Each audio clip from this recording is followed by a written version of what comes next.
Salam, dəyərli şagirdlər. Gəlin 42 nömrəli suala baxaq.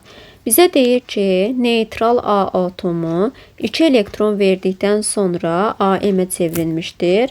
Proses üçün doğru ifadələri bizdən soruşur.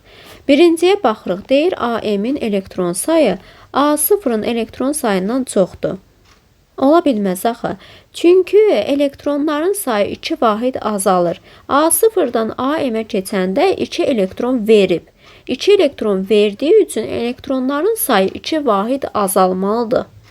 O zaman deyirsən ki, A0-ın elektronlarının sayı AM-in elektronlarının sayından çox olacaq. Deməli, birinci yanlış olacaq. İkincidə isə deyir ki, A0-ın radiusu AM-in radiusundan böyükdür. Biz bunun üçün M-in yükünü bilməliyik.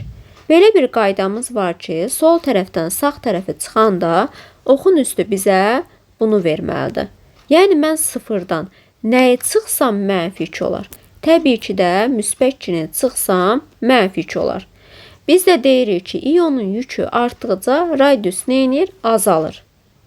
Sıfırdan müsbət 2-yə artdığı üçün iyonun yükü radius neyinəcək? Azalacaq. Deməli, neytral A atomunun radiusu A müsbət 2-nin radiusundan böyük olacaq. Deməli, ikinci doğrudur. A0-ın proton sayı AM-in proton sayından çoxdur. Xeyr. Çünki biz A elementindən danışırıq, başqa elementdən danışmırıq. Eyni elementdən danışırıq biz. Proton sayı, neytron sayı ayrı bərabər olmalıdır. Deməli, üçüncü yanlışdır. AM katyondur, bəli. Müsbət yüklü iyonlar həmişə katyon olurdu. Cavab olacaq ikinci ilə dördüncü.